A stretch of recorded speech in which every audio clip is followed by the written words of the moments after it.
ಕರ್ನಾಟಕ ರಾಜ್ಯದ ಸಮಸ್ತ ಸರ್ಕಾರಿ ನೌಕರರಿಗೆ ಇಂದು ನಡೆದಂತ ರಾಜ್ಯ ಸರ್ಕಾರದ ಸಚಿವ ಸಂಪುಟ ಸಭೆಯ ಮಾಹಿತಿಗಳನ್ನು ತಮ್ಮೊಟ್ಟಿಗೆ ಹಂಚಿಕೊಳ್ಳಿಕ್ಕೆ ಬಯಸ್ತೇನೆ.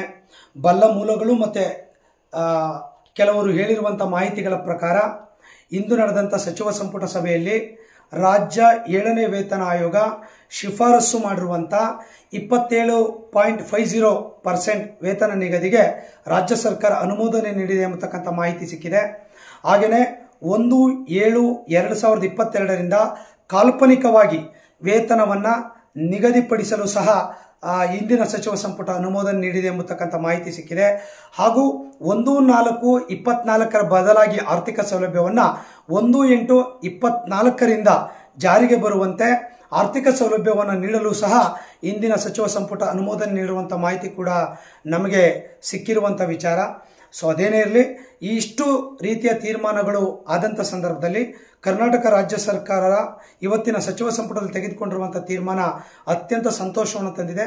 7ನೇ ವೇತನ ಆಯೋಗಕ್ಕೆ ಸಂಬಂಧಪಟ್ಟಂತೆ ಇವತ್ತು ತೆಗೆದುಕೊಂಡಿರುವಂತಹ ತೀರ್ಮಾನಕ್ಕೆ ಸನ್ಮಾನ್ಯ ಮುಖ್ಯಮಂತ್ರಿಗಳಾಗಿರುವಂತಹ ಸಿದ್ದರಾಮಯ್ಯ ಸಾಹೇಬರಿಗೆ, ಉಪಮುಖ್ಯಮಂತ್ರಿಗಳಾಗಿರುವಂತಹ ಡಿ.ಕೆ. ಶಿವಕುಮಾರ್ ಸಾಹೇಬರಿಗೆ, ಹಾಗೇನೆ ಸಚಿವ ಸಂಪುಟದ ಎಲ್ಲ ಸಚಿವರಿಗೆ, ಹಾಗೇನೆ ಆರ್ಥಿಕ ಇಲಾಖೆಯ ಉನ್ನತ ಮಟ್ಟದ ಅಧಿಕಾರಿಗಳಿಗೆ, ಇದರ ಜೊತೆ ಕರ್ನಾಟಕ ರಾಜ್ಯ ಸರ್ಕಾರಿ ನೌಕರ ಸಂಘ ಸಾಕಷ್ಟು ಪ್ರಯತ್ನವನ್ನ ಎಲ್ಲ ಜಿಲ್ಲಾಧ್ಯಕ್ಷರು, ತಾಲೂಕು ಅಧ್ಯಕ್ಷರು ಮತ್ತೆ ಸಂಘಟನೆಯ ಎಲ್ಲ ಹಿತೈಷಿಗಳು ಮತ್ತೆ ವೃಂದ ಸಂಘದವರು ಕೂಡ ಸಾಕಷ್ಟು ಶ್ರಮವನ್ನು ಹಾಕಿರೋದಕ್ಕೆ ಅವರೆಲ್ಲರಿಗೂ ಅಭಿನಂದನೆಗಳನ್ನು ಸಲ್ಲಿಸ್ತೇನೆ. ಇದರ ಜೊತೆ ಇನ್ನೂ ಉಳಿದಂತ ವಿಚಾರಗಳ ಬಗ್ಗೆ NPS OPS ಆಗುವಂತ ವಿಚಾರದ ಬಗ್ಗೆ ಇವತ್ತೇನು ಕೂಡ ಚರ್ಚೆಗಳಾಗಿಲ್ಲ.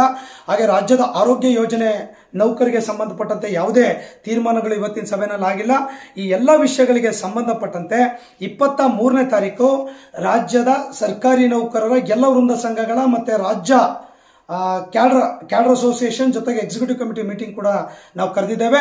ಅವತ್ತಿನ ಸಭೆಯಲ್ಲಿ ಸ್ಪಷ್ಟವಾಗಿರುವಂತಹ ತೀರ್ಮಾನವನ್ನು ಕೂಡ ಮುಂದೆ ಯಾವ ಹೆಜ್ಜೆಗಳನ್ನು ಇಡಬೇಕು ಅನ್ನುವಂಥ ತೀರ್ಮಾನವನ್ನು ಕೂಡ ನಾವು ಮಾಡೋರಿದ್ದೇವೆ ಎಂಬತಕ್ಕಂಥ ಮಾಹಿತಿಯನ್ನು ಕೂಡ ಈ ಸಂದರ್ಭದಲ್ಲಿ ನಾನು ತಮ್ಮೊಟ್ಟಿಗೆ ಹೇಳ್ಕೊಳ್ತಾ, ಇವತ್ತು 7ನೇ ವೇತನ ಆಯೋಗದ ಬಗ್ಗೆ ಒಂದು 4 ತಿಂಗಳು ನಮಗೆ ಅರಿಯರ್ ಸಿಕ್ತಿಲ್ಲ ಅನ್ನುವಂಥದ್ದು ಬಿಟ್ರೆ ಇವತ್ತಿನ ತೀರ್ಮಾನ ಒಂದಿಷ್ಟು ನೌಕರಿಗೆ ಅನುಕೂಲ ಆಗಿದೆ.